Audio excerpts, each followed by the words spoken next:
Hey the guys, over here bringing you GP in 60 seconds for the F1 2014 British Grand Prix. And yeah, yet another really good Grand Prix. Must say it was a slow burner. Started off a bit slow, but it got really good at the end. So hopefully I can fit in that the last bit of action that happened in that race all within 60 seconds. If I don't, then I'll just stop the timer and then I'll just continue on anyway, because you know no one's gonna kill me if I go over 60 seconds.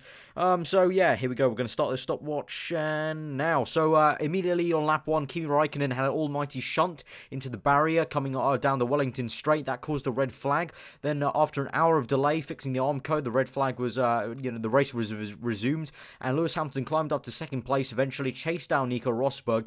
Just as he was about 3 seconds behind Nico Rosberg's car actually had to retire with a gearbox issue, so Lewis Hamilton took the race lead and went on to win the British Grand Prix. So congratulations to him. Good drive from him to take the opportunity. It's now only 4 points between him and Rosberg in the championship, but with 25 laps to go, the biggest story was Vettel and Alonso having an almighty scrap. They're throwing their toys out the pram, saying each other were going off track and abusing track limits, but it was an almighty fight between them. First Alonso overtaking Vettel, then Vettel taking Alonso back. It was brilliant stuff to see, really great. And then Jenson Button nearly got third place, nearly got his first podium at the British Grand Prix, just couldn't manage to overtake Daniel Ricciardo. He came in a great fourth place, and that rounded off a brilliant British Grand Prix, and that was just about 60 seconds. I'm pretty chuffed with myself about that.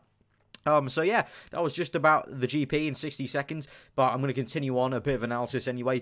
Yeah, great fight between Vettel and Alonso. That was the fight of the season for me personally, and the fight of the race, definitely. Forget about the Mercs fighting. This was a great scrap, and for me personally, as an F1 fan, it was much better just because it was two different cars. It's all well and good teammates fighting.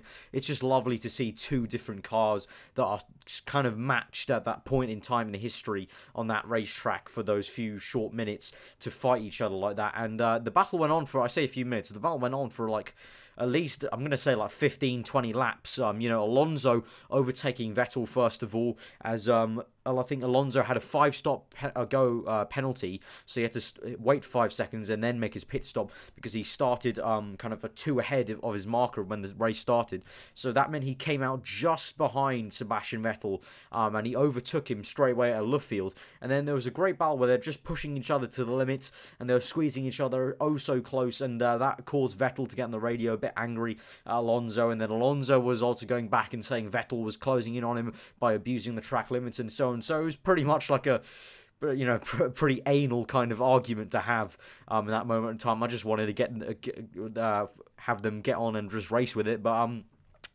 that's what team radio is part of the whole thing, and that's why we get to listen to it, to just hear those little tidbits. But yeah, they're a really great fight, and for me personally, obviously, you can tell by the avatar, you can tell by the banner I'm supporting right now. I am a Jenson Button fan. It was amazing to see him nearly grab third, his first British Grand Prix podium it would have been, but oh so close. But he has done his father proud, and yeah, I must say, if you haven't heard about it, then the Pink for Papa campaign, great success this week, and I saw plenty of pink shirts out there on the Grand Prix. I was supporting the cause by wearing a pink shirt myself, watching it from my living room.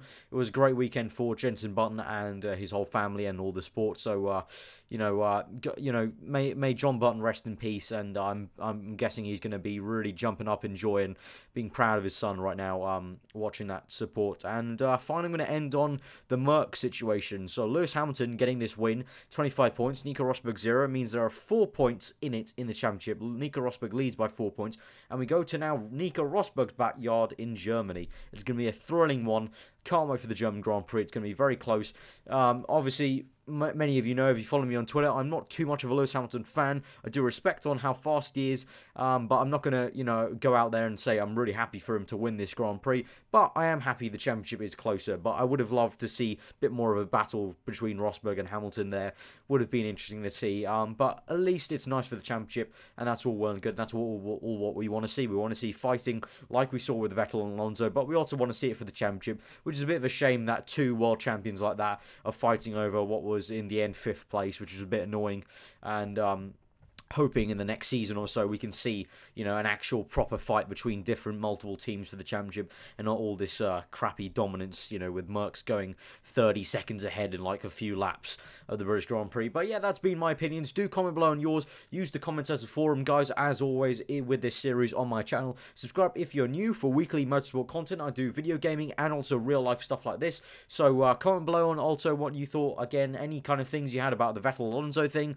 If you're any kind of fan of any of the drivers, then do tell me how you thought they went on. You know, there are a few people that went away from the Grand Prix. We had Nico Hulkenberg not there. I did actually forget to mention Valtteri Bottas getting second place, but to be honest, there was so much other action that, you know, Bottas kind of started his fighting early on in the race, but then he was kind of, you know, he was just there in second place. No kind of, you know, he was just cruising around in second place, so that's why I didn't really mention him in the 60 seconds. But yeah, do comment below on what you thought. Like this video if you did enjoy, and subscribe if you're new, again, for weekly motorsport content. I've been aarava. Hope you enjoy the rest of your Sunday, and I will see you guys next time.